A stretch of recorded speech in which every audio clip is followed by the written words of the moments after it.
Welcome to the Workbench and welcome to another episode of Wheels Wings TV. Today we're going to get edumacated because we're going to Harvard. Let's have a look.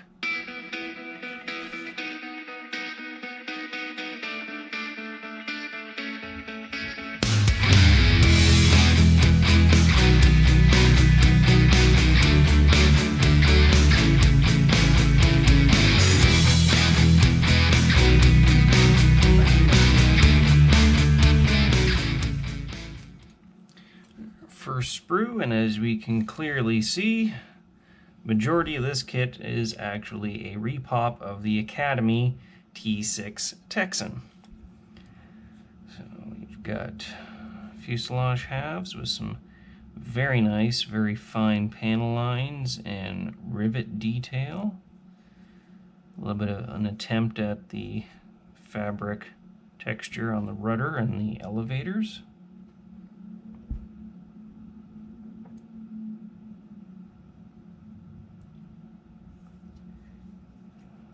Representations of the sides of the cockpit.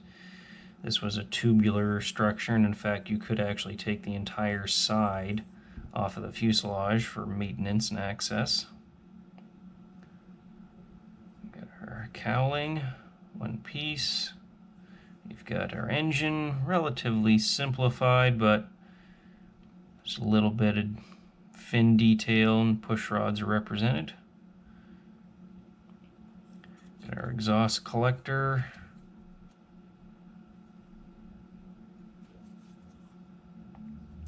cockpit floor, two-bladed propeller, and a few other little bits and pieces. No real internal detail, of course that's taken by these parts here.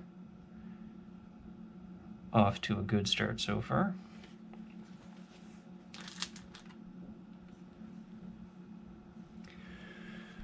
Next we have our upper wings, along with our landing gear legs, our tail wheel, a few other little bits and pieces, some air scoops, and a reasonable instrument panel. More very fine panel lines, rivet detail. Nice to see deeper, broader panel lines around the control surfaces to better define those. Once again, a little bit of an attempt at a fabric look.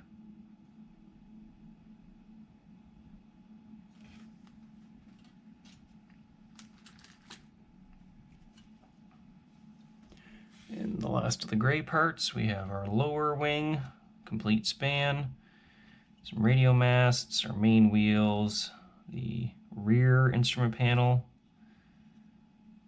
prop spinner, which is of course variant dependent, along with the dual control sticks.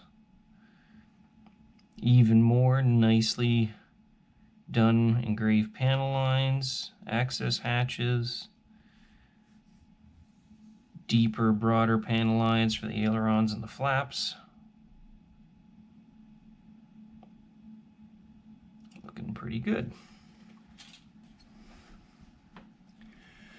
Now for the clear parts, we have one original Academy sprue with the leading edge landing lights, the windshield, and the rest of the canopy. Now this is for the later Texan and Harvard variants.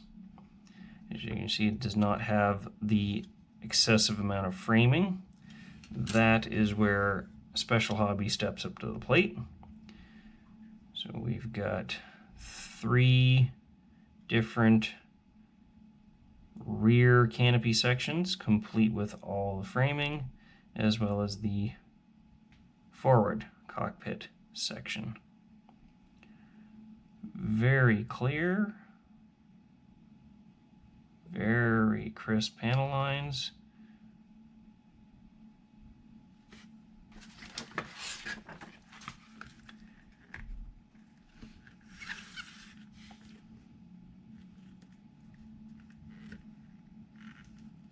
Little bit of lensing, but otherwise nice and clear. So no real complaints there.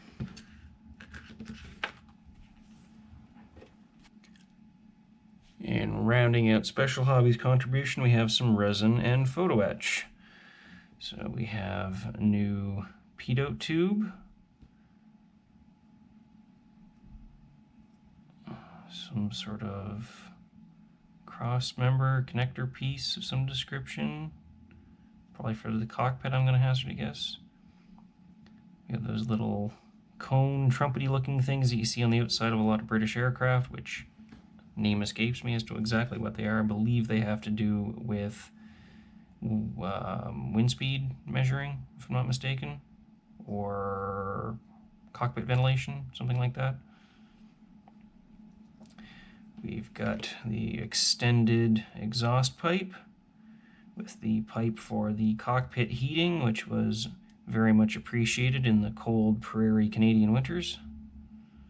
That's very nice. We have the British style spade control columns as opposed to the American pistol style grips. Just have to get the flash out of the middle of those. And a wee little photo etch fret with a couple of seat belts and appears to be a gun sight.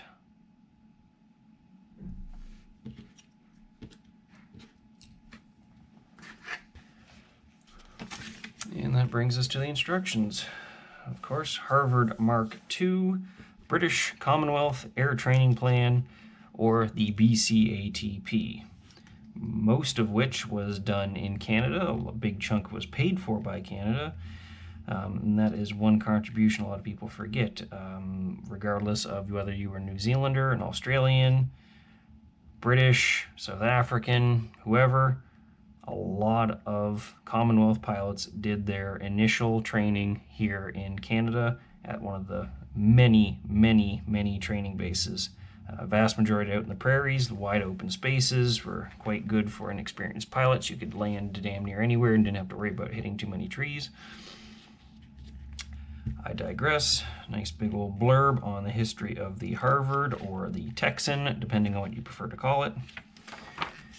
We've got our sprue map with a few bits specific to the Texan that we're not going to be using, X'd out, as well as the rear part of the canopy that we won't be using. So we have the new special hobby pieces along with the photo etch and resin, some color callouts with Mr. Hobby, which they continue to insist on referring to as Gunzi. Anyway, so I'll start with our cockpit seat, put our instrument or belts in place. Now you can choose to paint that all together or paint them separately. ×2, seats go in place. Okay, yeah, so that's our connecting rod for the two control columns, along with the new resin ones. Cockpit sidewalls go in place, rear bulkhead, instrument panel.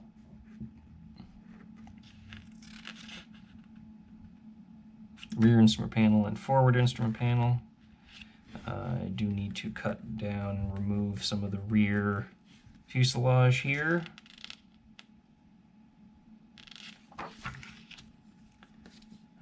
There's a small notch to cut out of the cowling for that bigger exhaust pipe. Engine goes into the cowling, and then the propeller. Stick our wheel bay roof on, top half of the wings onto the lower half. And then we have differing rear canopies dependent on our paint scheme, so keep that in mind, or consult your reference material. Tailplanes, engine goes on. Now that is something you could possibly just leave off at the end, at the very least get the prop off. Radio mast is camouflage dependent. Gun sight is camouflage dependent, or paint scheme dependent, I should say. Pitot tube is paint scheme dependent. Landing lights, scoop for the engine. Landing gear legs, doors, and wheels, along with our tail wheel.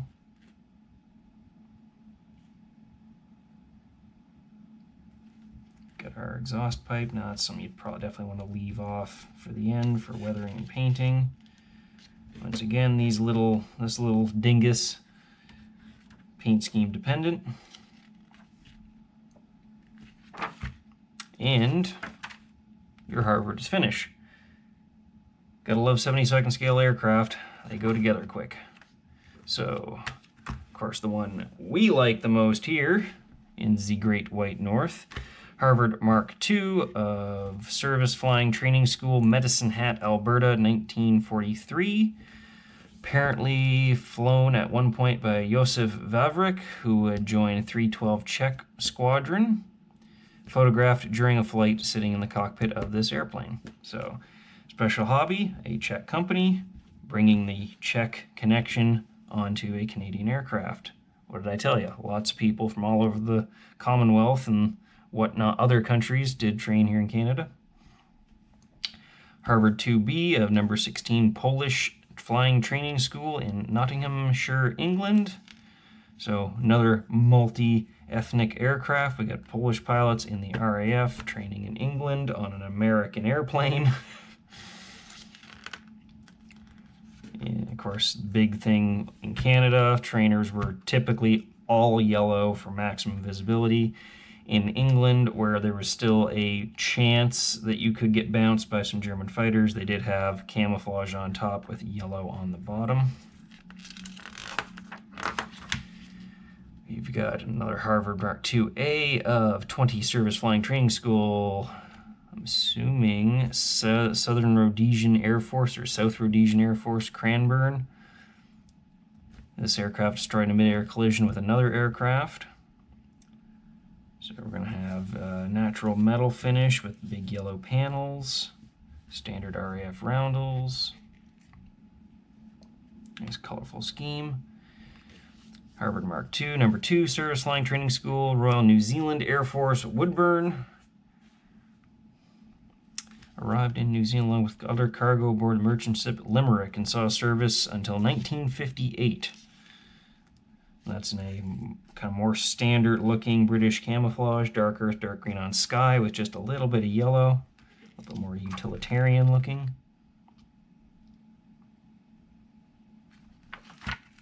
And finally, another all-yellow aircraft, Harvard 2B, number 1 Service Flying Training School, Royal Indian Air Force, Ambala Base.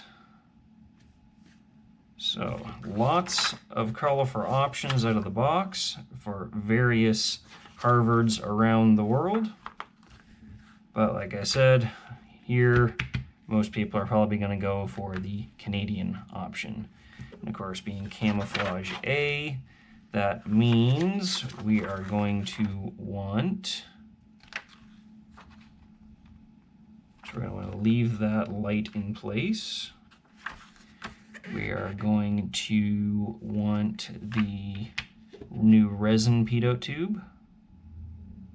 We won't be using the radio mast, we won't be using the iron sights, and we will be using the little thingamajigger on the side of the cowling here. Any color you want, as long as it is RAF Trainer yellow.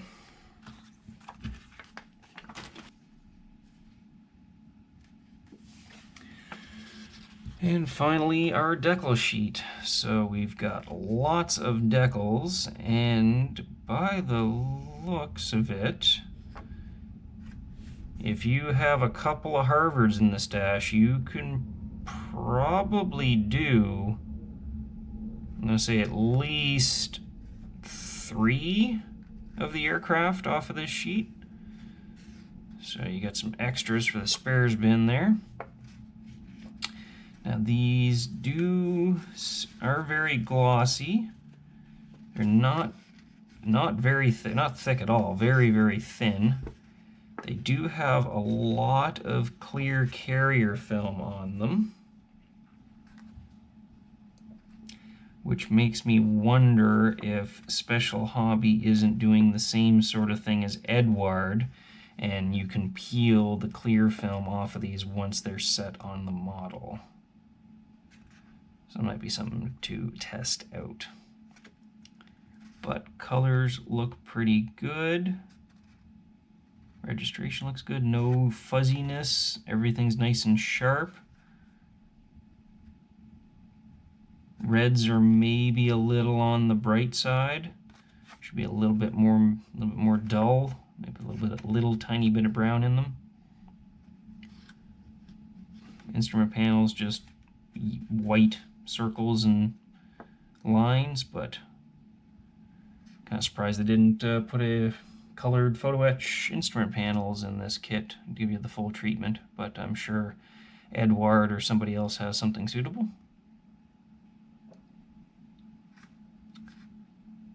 Those should be okay.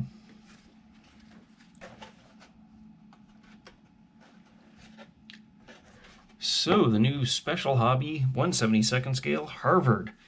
If you're tired of it being Texan, Texan, Texan, Texan, and more Texan, it is definitely refreshing to see a box that says Harvard on the kit, because if you call it a Texan, you're wrong. It's a Harvard. Academy plastic, it's been around for quite some time now. I believe the date on the plastic is 1998, but still holds up very well. A little sparse in the cockpit, but for what you can see in a 72nd scale aircraft cockpit, it's probably adequate, and not to mention these trainers weren't overly decked out with all kinds of gizmos and wizardry anyway. But if you need be, I'm sure there are some resin and photo etch options out there for you. Not that Harvards aren't colorful already, but a nice eclectic mix of different paint schemes, different nationalities. And of course, we can't not get our hands on anything with Canadian markings in it. This kit is, of course, available over on the Wheels Wings Estore, so you can head over there and pick one up. Link down below. If you'd like to see more content like this, make sure you subscribe and give us a like. Thank you very much, and we'll catch you next time.